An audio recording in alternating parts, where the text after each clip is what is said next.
welcome. Thank you guys so much for coming out tonight.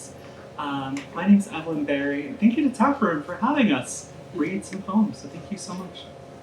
And to Samantha and our videographer, who's doing a good job. I grew up in Aiken, which surprises some people, because to people in the South, I don't have a Southern accent, but outside the South, I do.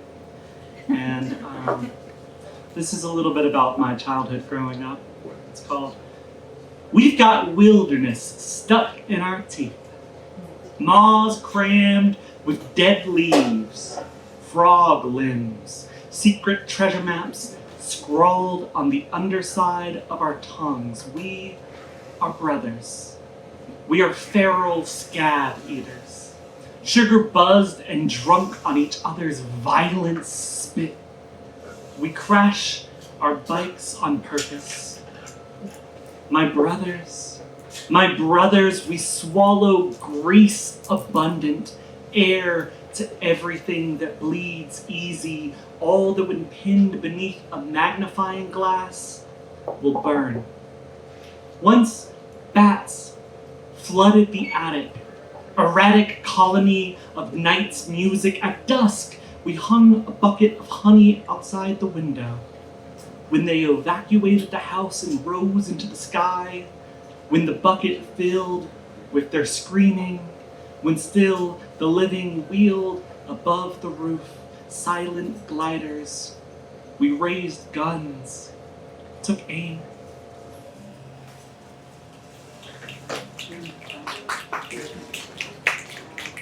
Clearly, I'm not like a little small boy living in, woods anymore. So this is called Ecology of Queers. I like the word ecology because it means a study of home. And what does it mean to be home in a lot of places that feel like you don't belong? Don't be surprised. I'm a redneck wussy. Moonshine sloppy with a limp wrist, town crier sobbing on the street corner. You'll get used to the lipstick, same like the scuppodine's flesh sweet pulp. I'm here, sure as roadkill, sure as possum, night slick slurping blood sticks. I'm everywhere, like a dandelion falling apart in the wind's embrace. Same like joy haints, scowling at the sky, haunting the family tree. Same as you, born to this ecology, this bloodied patch of dirt. Go ahead, spit me roadside, like a boiled peanut shell sucked of salt. Crown me queen of the chitlin stripe. Don't be surprised the ground's so fertile. Young queer's been fucking in the fields since the first sin, first garden delight, first Adam's apple taken in the mouth, first seed spilled. If you bury enough wild queers in the dirt, one's sure to sprout in your backyard.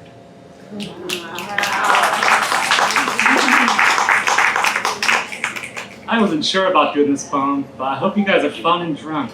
This is the poem I do when people are fun and drunk.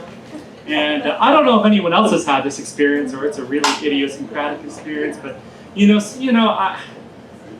have a lot of love to give. Sometimes you go on dates, you go home with someone after dinner. Sometimes that dinner is Taco Bell. And this is a poem that, it's also it's poetic form, called The Obeyed. Have you guys ever heard The Obeyed?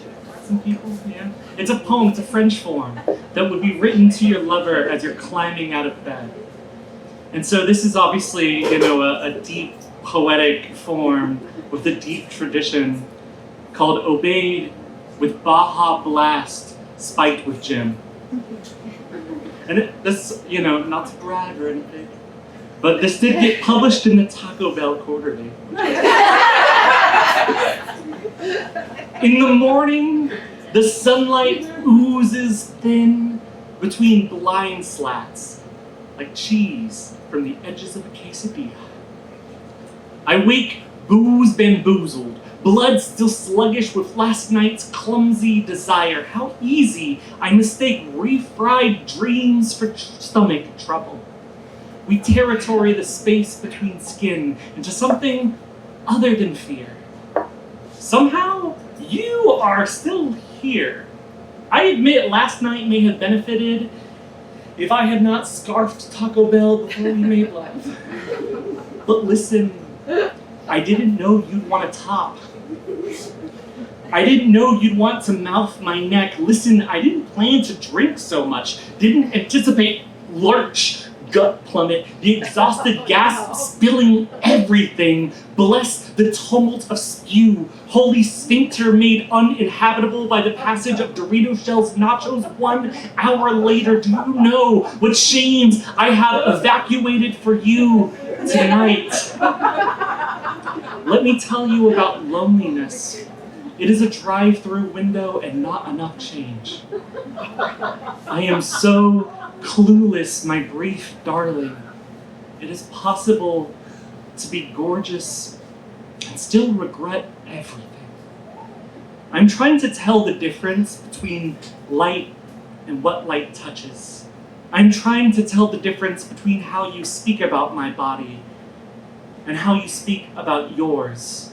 You tell me it feels better to eat nothing at all, to let the body become a hollow bell singing. You refused even the morsel of a nacho fry. Sudden aesthetic. You denied yourself every pleasure except my mouth.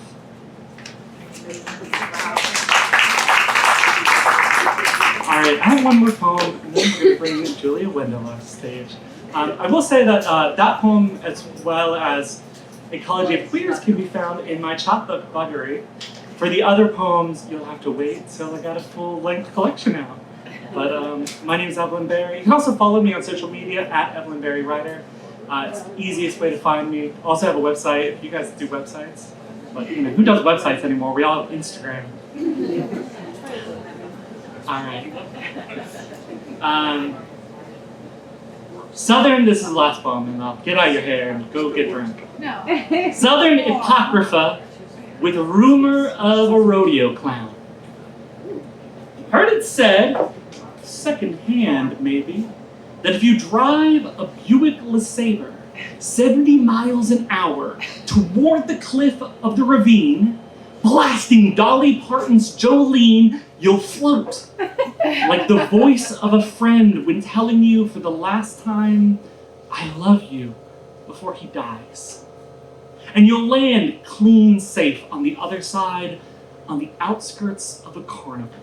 No, you heard from your cousin this was a rodeo, or at least a monster truck rally, loud and bright enough to make you forget how the body feels falling, or how it might feel slapping the surface of a shallow creek. At least that's what's been said. You promise land a perfect jump like that and don't end up dead or twisted, only garlanded with salt rotten popcorn, and you look down at the dirt ring of the rodeo, second rodeo, I swear, and you see not the bucking bull who resembles every future boyfriend you'll kiss until you don't, but instead a paint-slick fool, family familiar, almost kin, and in memory it wavers gin drunk like that one night you watched Brokeback Mountain at 3 a.m. and saw, because it always hurts when someone dies, no matter how many crooked elegies you scribble in your head, until after you dream of kissing Keith Ledger's beautiful dead face, you swear you recognize yourself down there, a ghost. No one told you before you painted yourself a harlequin twin that grief was a clown car we could all fit inside.